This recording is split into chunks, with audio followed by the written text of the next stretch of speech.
प्यारे बच्चों, जय हिंद। हम आज पुनः एक नए शीर्षक के साथ उपस्थित हैं। आज का हमारा शीर्षक है लक्ष्मण मूर्छा और राम का विलाप। आइए चलते हैं सीधे सीधे विषय वस्तु की ओर। बच्चों, लंका में मेघनाद के द्वारा लक्ष्मण के ऊपर जब शक्ति का प्रहार किया गया और लंका के सुषेण वैद्य ने जब संजीवनी बूटी के बारे में बताया, उसको लेने के लिए हनुमान जी जब द्रोणागिरि पर्वत पर पहुँचे और वहाँ पर रावण की माया के द्वारा जो पूरा का पूरा पर्वत जगमगा रहा था, हनुमान जी भ्रम में पड़ गए कि कौन सी बूटी संजीवनी है, पता नहीं है। इसलिए उन्होंने पूरा का पूरा पर्वत लेकर के लंका की ओर चल दिए। जब वह अयोध्या के ऊपर से जा रहे थे और रात्रि का समय था, भरत जी जो है उस वक्त अयोध्या की रखवाली में जो जागरण कर रहे थे, उन्होंने आकाश मार्ग में इतना बड़ा पर्वत ले जाते हुए जब देखा तो उन्होंने सोचा कि पता नहीं किस नगर और ग्राम में यह इस पर्वत को गिरा दे और विशाल जन और धन की हानि हो जाए। इसलिए उन्होंने बाण मार करके वहीं उनको नीचे उतारने का प्रयास किया। ऐसे में हनुमान जी जब नीचे आए, राम राम का सुमरण किया। भरत जी को ये शब्द जब सुनाई पड़े तो उन्होंने राम की दुहाई देते हुए हनुमान जी को आँख खोलने के लिए कहा। और जैसे ही हनुमान जी ने आँख खोला तो भैया भरत और प्रभु श्री राम का जो मुख था, अर्थात जो चेहरे की बनावट थी, लगभग एक सी थी। हनुमान जी भ्रम में पड़ करके प्रभु प्रभु संबोधित करने लगे। तब भरत जी ने कहा कि मैं राम नहीं हूँ, मैं उनका छोटा भाई भरत हूँ।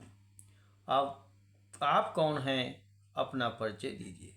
वह पूरी बात बताते हैं और उनके बताने पर भरत जी कहते हैं कि आप अति शीघ्र वहाँ जाएं, आप मेरे बाण पर बैठें और मैं आपको तुरंत वहाँ पहुँचा दूँगा। हनुमान जी कहते हैं कि नहीं, सिर्फ आप मुझे आज्ञा दीजिए, जाने का आदेश दीजिए और मैं आपकी बाण की गति से भी ज़्यादा गति से वहाँ पहुँच जाऊँगा। ऐसे में जब हनुमान जी महाराज वहाँ से चल दिए, तब देखिए हनुमान जी क्या कहते हैं उनसे। आइए चलते हैं कविता की ओर।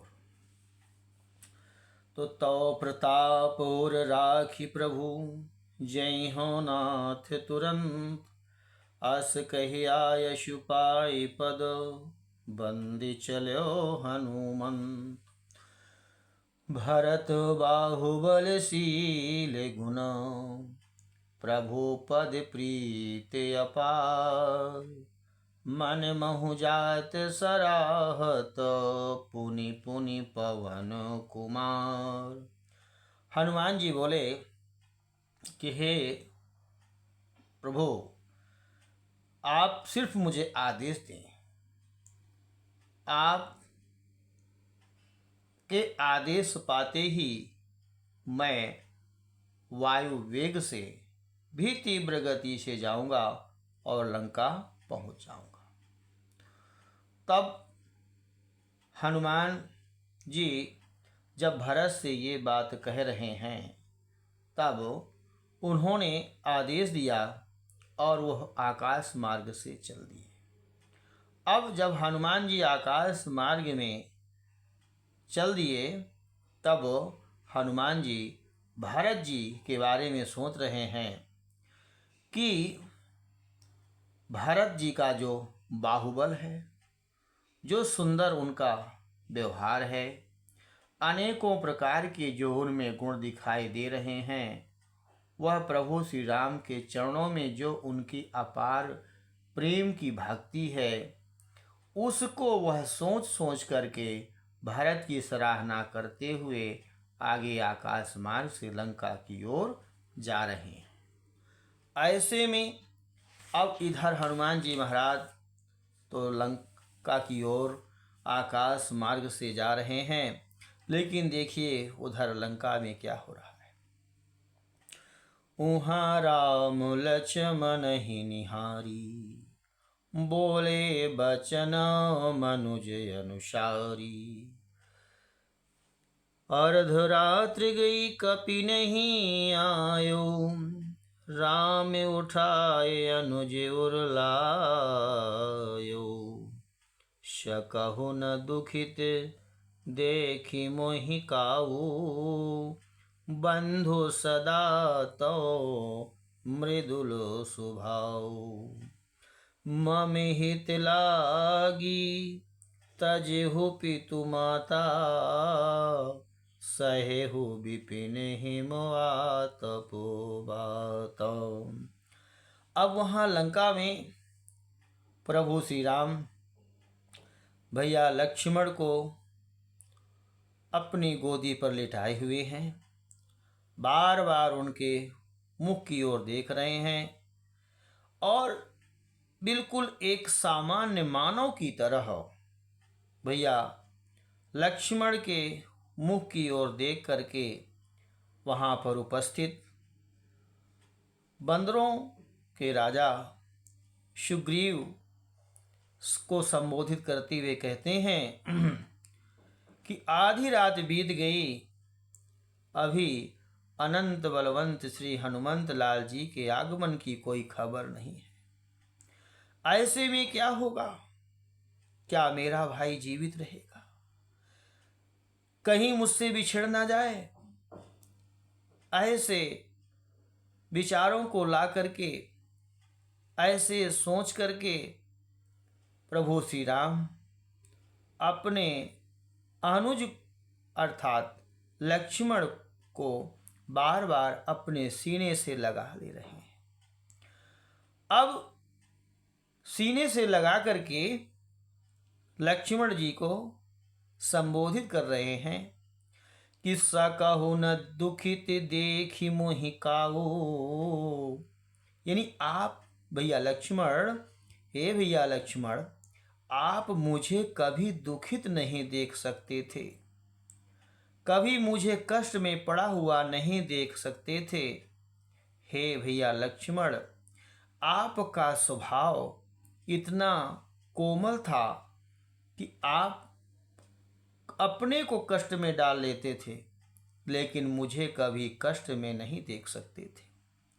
मम हित लागी तजेहु पितु माता, मेरे हित के लिए, मेरे कल्याण के लिए, यानी मेरे कारण आपने अपने माता पिता का त्याग कर दिया, अपनी पत्नी का त्याग कर दिया, उस राज सत्ता का त्याग कर दिया और मेरे लिए ही सहेहु विपिन हिम आतपो बाता, और आपने मेरे ही लिए इस जंगल में क्या ठंड को, गर्मी को, अर्थात हर प्रकार के कष्टों को आपने क्या किया है? आपने सहा है। इसलिए हे मेरे भैया लक्ष्मण, उठो और एक बार पुनः आप अपनी आँख खोलें। ये भैया लक्ष्मण, ये भैया आपका ये भाई राम आपको देखना चाहता है।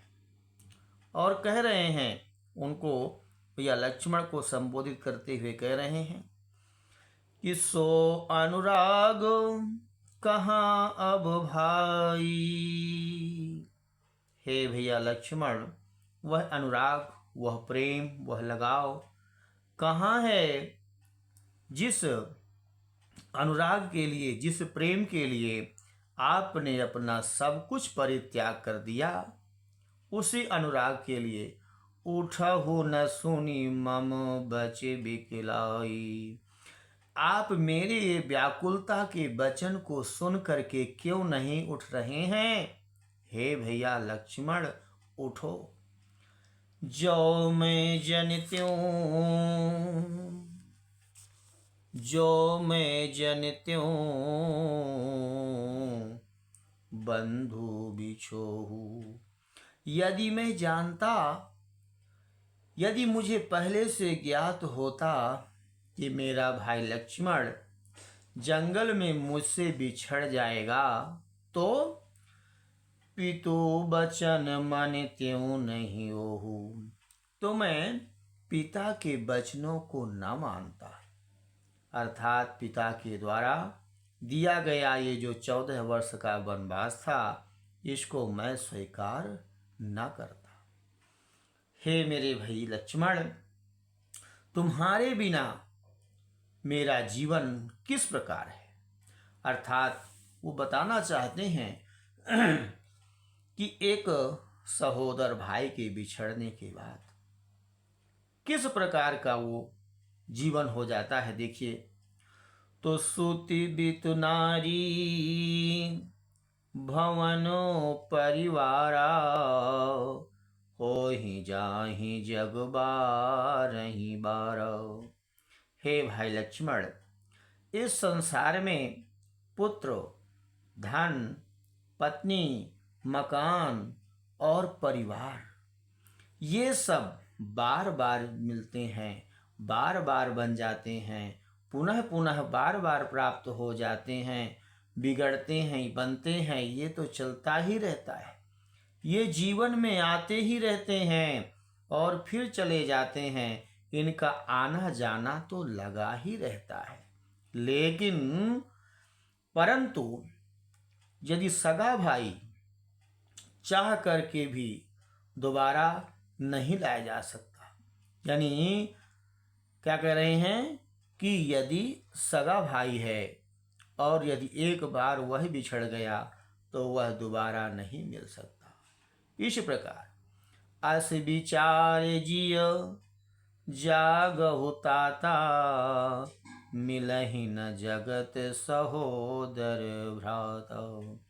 मन में यह विचार करके हे मेरे भैया लक्ष्मण, यह जान करके कि संसार में सहोदर भाई मिलना दोबारा कठिन है, असंभव है, इसलिए हे मेरे भैया आप आंखें खोलें, उठें। यह भाई आपका, ये राम आपको याद कर रहा है, आपकी याद में रो रहा है। हे मेरे अनुज लक्ष्मण, आँख खोलो।